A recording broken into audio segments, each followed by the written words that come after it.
বর্ধমান বাঁকুড়া রাজ্য সড়কে খণ্ডঘোষ থানার অন্তর্গত আড়াডাঙ্গা সংলগ্ন এলাকায় পুলিশের গাড়ির ধাক্কায় একটি যাত্রীবাহী টোটো উল্টে গিয়ে পড়ল নয়নজুলিতে। টোটোতে থাকা এক শিশুসহ মোট 4 জনকে গুরুতর আহত অবস্থায় সকাল 10টায় চিকিৎসার জন্য নিয়ে আসা হলো বর্ধমান মেডিকেল কলেজ হাসপাতালে। গুরুতর আহত 4 জনের বাড়ি খণ্ডঘোষ থানার অন্তর্গত লোদনা ও অমরপুর গ্রামে। আহত টোটো চালক নওশাদ মণ্ডল, বয়স 23 বছর, তার বাড়ি লোদনা গ্রামে। টোটোর আর 3 জন যাত্রী অভিজিৎ মল্লিক, পায়েল মল্লিক ও অনিকা মল্লিক। জানা গেছে, এদিন সকালে পায়েল মল্লিকের দিদির বাড়ি থেকে লোদনা হইতে টোটোয় চেপে নিজের বাড়িতে অমরপুর ফেরার পথে খণ্ডঘোষ থানার সংলগ্ন আড়াডাঙ্গা সংলগ্ন এলাকায় পুলিশের গাড়ির 4 চাকার ধাক্কায় একটি টোটো ছিটকে নয়নজুলিতে পড়ে যায়। পাশাপাশি উল্টো দিকে নয়নজুলিতে পুলিশের গাড়িটাও পড়ে যায়। টোটোতে থাকা গুরুতর আহত 4 জনকে প্রথমে খণ্ডঘোষ ব্লক প্রাথমিক স্বাস্থ্য কেন্দ্রে চিকিৎসার জন্য নিয়ে যায় খণ্ডঘোষ থানার পুলিশ। সেখানে অবস্থার অবনতি দেখে চিকিৎসকরা তাদের বর্ধমান মেডিকেল কলেজ হাসপাতালে রেফার করে। সেই মতো খণ্ডঘোষ থানার পুলিশ তাদেরকে চিকিৎসার জন্য বর্ধমান মেডিকেল কলেজ হাসপাতালে নিয়ে আসে চিকিৎসার জন্য। পুলিশ ও পরিবার সূত্রে জানা যায়, ওই 4 জন গুরুতর আহতের চিকিৎসা চলছে বর্ধমান মেডিকেল কলেজ হাসপাতালে। পুলিশ সূত্রে আরও জানায়, কিভাবে এই দুর্ঘটনাটি ঘটল সেটি তদন্ত চলছে। সব খবর সবার আগে মানুষের সাথে, মানুষের পাশে। খণ্ডঘোষ থেকে মিলন পাজার রিপোর্ট, MBS নিউজ।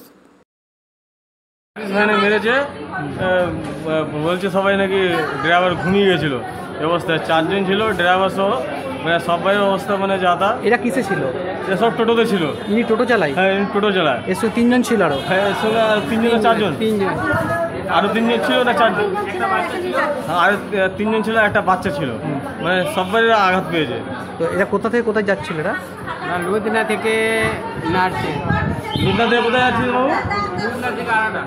লুধিনা থেকে আড়াডাঙ্গা। হ্যাঁ, আড়াডা যাচ্ছিল। ডাইরেক্ট পুলিশের ভ্যান এসে ডাইরেক্ট একবার সামনে হিট করেছে। পূর্ব পশ্চিম দিয়ে যেভাবে হয়, ও একবারে মেরে পুরো গামাতে ঢুকে গেছে গাড়িটা। নয়নজলিতে চলে গেছে? হ্যাঁ, পুরো একবারে গামাতে ঢুকে গেছে। ওদেরকে উদ্ধার করে কারা আনলো তাহলে? পুলিশই আবার লাস্টে ওদেরকে উদ্ধার করে মানে আপনার ওখান থেকে বর্ধমান হসপিটালে নিয়ে এসছে। ইনার নামটা কি? যার নাম হচ্ছে নওশাদ মণ্ডল। ওরা গেছিল কোথায় 3 জন? লোদনা গেছিল দিদির বাড়ি। তারপরে লোদনা থেকে ফিরছিল, ফিরে আস্তে আস্তে পেছন দিক থেকে টোটোটাই মেরে দিয়েছে। কিসে মেরেছিল এটা? পুলিশের গাড়ি। পুলিশের গাড়ি। কোথায় মেরেছিল এটা? কোন জায়গাটি? থানাগুড়া খণ্ডঘোষ থানা একটু পেরিয়েছে দিয়ে। ওরা 3 জন ছিল কে? মানে 3 জন, মানে আমার মেয়ে, জামাই আর আমার নাতনি। কি নাম ওদের? নাম কি? ওদের জামাইয়ের নাম অভিজিৎ মল্লিক, আর মেয়ের নাম পায়েল মল্লিক, আর নাতনির নাম অনিকা মল্লিক। আর টোটো ড্রাইভার ছিল। 4 জনাই আহত, মানে খুব জোরেই মেরেছিল। তারপর উদ্ধার করে কারা আনলো এখানে? কারা আনলো কেউ দেখে নেই। আমার একটা জেঠু তো ভাই ওইখানে কাজে এসেছিল, দিয়ে সেই দেখেছিল, দেখে দিয়ে বার করে ওদিকে ট্রেনে রেখে পুলিশকে খবর দেয়। পুলিশই মেরেছে। আর তাই থানা কেউ আবার আমার বাপের বাড়ি থেকে লোক দেখানে আমার ভাইয়ের বউকে নিয়ে আসে, ভাই নিয়ে আসে, দিয়ে ওরা না আস্তে আস্তে তখন খণ্ডঘোষ হাসপাতালে ভর্তি করে। খণ্ডঘোষ হাসপাতাল থেকে ওইখানে ওই একটু ব্যান্ডেজ করে দিয়ে এখানে পাঠিয়ে দেয়। মানে রাখে নাই, 2টো গাড়ি করেছে, দিয়ে 2 ভাগ করে 2 জনকে পাঠাইছে। ওইখান থেকে পুলিশই নিয়ে আসে। তারপরে পুলিশে নিয়ে এসছে, এইখানে পুলিশই সব কিছু করেছে। তো ওই পুলিশের গাড়িটা ড্রাইভার ছিল, পুলিশের ভেতর পুলিশ ছিল নাকি? পুলিশ থাকে না, ড্রাইভার ছিল আর খালাস ছিল।